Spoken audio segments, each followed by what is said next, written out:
I never have pictures of there. So we live in a surveillance economy, and the surveillance economy was to a certain extent an accident. There were some technical decisions that were maybe not well thought through at the beginning. When Bob Metcalfe was inventing the Internet, he said it would be very hard for everyone's internet network card to only send the packets to the people that they were destined for. We'll just send all the packets on the wire, and your card will pick out the ones that are destined for you. He did that because computing was expensive. Turn on a wireless network interface card, you can see everyone's traffic, as we just saw. So that was a kind of accident of history. Computers were very expensive at the time we invented networking. Networking came out with some structural deficits. But then there's a lot of people whose self-interest has been served, as the term surveillance economy implies, by making sure that none of those structural deficits were ever remediated. And we can see those fingerprints everywhere. So a few years ago, the European Union passed the European Parliament passed the Privacy Directive. Friends of mine in the Parliament, they call it the most lobbied directive in the history of the European Parliament, which is really saying something. And the European Parliament started from the position that we should have very strong protections for private data, and indeed they passed some very strong protections for private data. As you'll have noticed, every time you go to a website hosted somewhere in Europe, you'll see that there's all kinds of things you have to click through and warnings they give you, and if you go to the US and then come back here, your accounts go crazy. Google has been trying to get me to click OK. I moved from the UK back to the US a year and a half ago. Every time I search Google, there's a thing they need me to click really urgently to acknowledge that now I'm in Europe, something different is happening. And I've got a thing that lets me dismiss dialog boxes without clicking OK by editing the CSS. And I've taken enormous bloody-minded pleasure in never clicking OK on this acknowledgement thing, to acknowledge this runaway screaming, no, no, no, I don't acknowledge it. So the European Privacy Directive said data must be handled with the utmost care as though it were the most toxic substance imaginable unless you de-identify it. So what's de-identifying data? De-identifying data is taking a big data set like all of the Wi-Fi access point names or all of the NHS records and then doing a thing to them that computer scientists presumably know about. And when you've done that thing, the data set is now de-identified and all the data in it can't be re-identified with the person it came from. So this sounds like a great idea. If you de-identify the data, there's lots of useful things we could do with it, figure out what causes cancer, try and solve traffic problems, and so on. And so the European Union said, once you've de-identified the data, you can effectively treat it as though it has no risk at all, and you can handle it with the most cavalier attitude imaginable. And there's only one problem. As you heard my bio, I am a part-time computer scientist. No computer scientist who doesn't work for a surveillance economy business believes that it's possible to de-identify data. That's like, you can treat this plutonium as though it's not toxic to health as soon as you've made it decaf.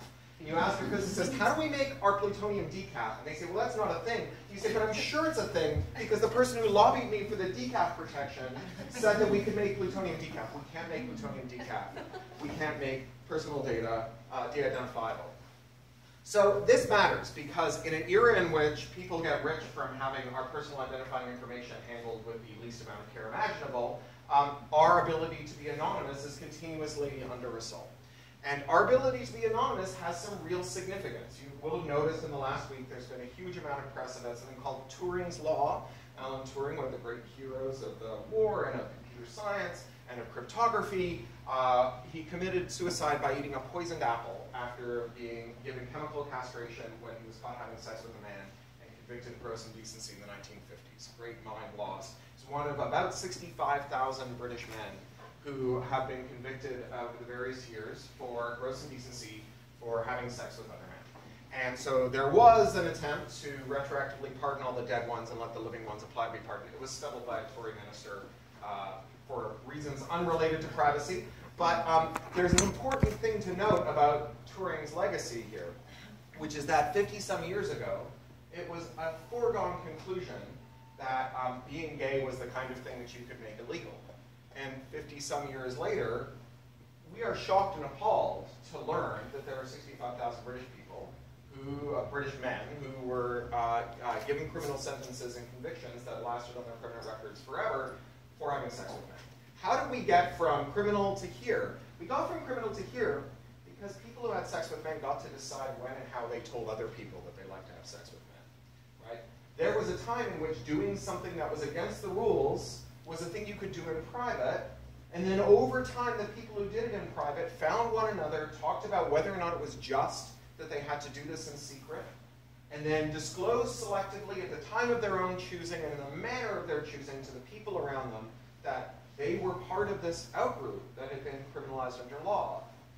In California, where I now live, there's a ballot to be cast on November the 8th. That ballot contains an initiative that will comprehensively decriminalize using marijuana.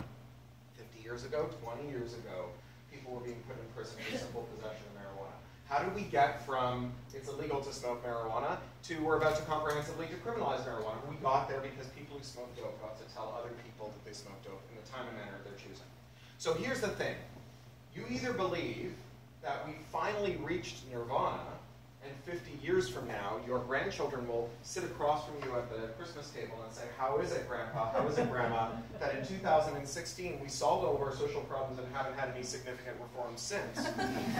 Or you have to believe that people that you love right now have a secret in their heart that they haven't told you yet, because it's not the time and manner that they want to tell you about it. And sometime in the next 50 years, you are going to discover that people that you love are struggling with something that they couldn't tell you about until they could. And now we look back on it as a gross historic injustice. Anonymity and progress are intimately bound together. And the only way we can have the one is by safeguarding the other. So that's my brief for anonymity. And that's why living in an era of surveillance economics is really problematic. But I have some good news for you, which is that although we haven't reached peak surveillance is way down the road because we are building out the Internet of Things. The Internet of Things is one of those names like 3D printer that tells you we don't know what it's for yet. But the Internet of Things involves putting software in things that didn't used to have software, and so you need a computer to run that software. And then you sell services and other things around it. And there is no Internet of Things business model because hardware starts with a 2% margin. And as soon as someone starts knocking you off in China, that margin falls to 0 or sometimes to negative. And yet people keep raising capital to build Internet of Things startups. Smart light bulbs, smart houses, smart thermostats, smart cars. That last year at CES, they debuted the smart rectal thermometer. The Internet of Things is up the ass. How do they raise capital? Well, I've seen their pitch decks, and I'll tell you how they raise capital. They say, we have the opportunity to gather data on our users. Data that no one has been able to gather ever before. We can gather it in novel ways, and we can figure out how to turn that data into money. And so if you bet on us, you're betting on our ecosystem. So the Internet of Things is adding to our surveillance capacity in a way that we've never even really thought about, in a way that makes the stuff we've done until now look like kids' games. And so we haven't reached peak surveillance at all. But we have reached peak indifference to surveillance. Because every day, people show up in the public square and say, my life was just destroyed by a breach. What the hell just happened? And how do I stop it from happening again? Right? You can have a demo where you see your Wi-Fi AP being exposed. Or you can be one of those sods who signed up for Ashley Madison, the service for men who want to cheat on their wives. In theory, it's also for wives who want to cheat on their husbands. It turns out the only women who use the service were lesbians looking to cheat on their wives too. All the other women were bots. But all of those people are suddenly very worried about the destiny of their data.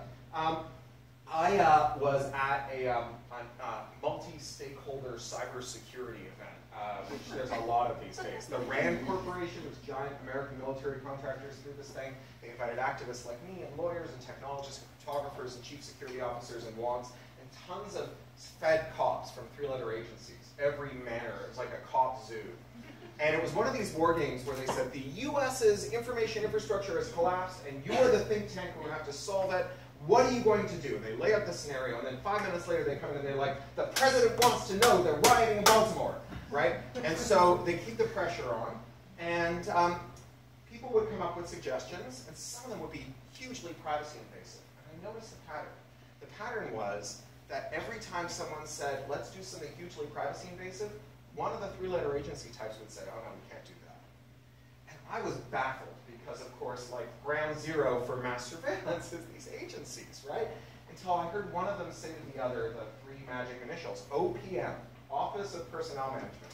If you want to get clearance in the US to work on sensitive government or military work, you have to go to the Office of Personnel Management to get a security clearance. And the Office of Personnel Management wants to know not just general facts about your life, but in specific, everything you might be blackmailed for, because they want to make sure that you're not someone who's at risk of blackmail.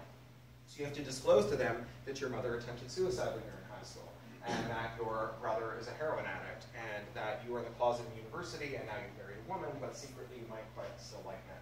Right? The Office of Personnel Management was staffed by Muppets, 22 million records leaked to People's Liberation Army of China, along with the fingerprints for everyone who'd ever applied for security clearance. And all of those people were suddenly incredibly interested in the future of data collection and handling. Because the reality is that anything that you collect probably leaks, and anything you retain long enough will definitely leak. And we are collecting and retaining data at speed. And so every couple of weeks, there are going to be people who are going to show up and they're going to say, that breach, Office of Personnel Management, Ashley Madison, Home Hardware leaking 80 million people, or Home Depot leaking 80 million credit card numbers, all of these breaches, they're going to show up and say, you know those breaches, that was like the first tremor, and I'm living through a quake. What have you got for me? What can we do? And the cool thing about Peak and Difference is it changes our mission.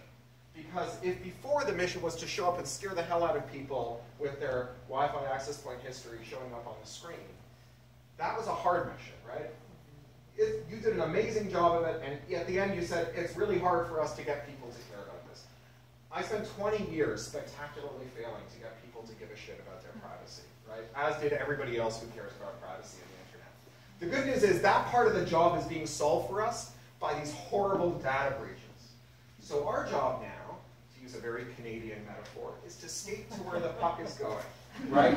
All of these people are rocking up on our doorstep saying, please help us deal with this. And our job now is to say, this breach that you just suffered was not an emergent phenomenon that no one could have anticipated. It wasn't because Bob Metcalf couldn't afford to make a network interface card that could only grab the packets destined for you and encrypt the packets so they went to the right computer. It's because named individuals whose home addresses I'm prepared to give you made decisions that were depraved in their indifference to your destiny and got rich from it, right? And we have tools here that can help you protect your privacy in the future. Now, those tools have historically been really hard to use. If you go to Crypto Party, Electronic Frontier Foundation, Surveillance Self-Defense Kit, you will find that those tools, by and large, are still way too hard to use.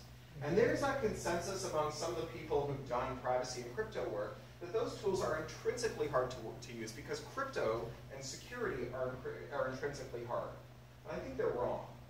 I think that the reason that security technology is hard to use is because in order to even know that you needed to protect your privacy on the internet, you already had to be incredibly clued up on technology for the last 20 years. That's why we failed, because to get people to come along with us on the technology, on the privacy story, we first had to give them the technology story, which frankly is really dull, right? And so now we're all living in a Black Mirror episode, we all understand what the issue is, and now we're in a different moment for those privacy and security tools. The audience for them is much larger than they've ever been.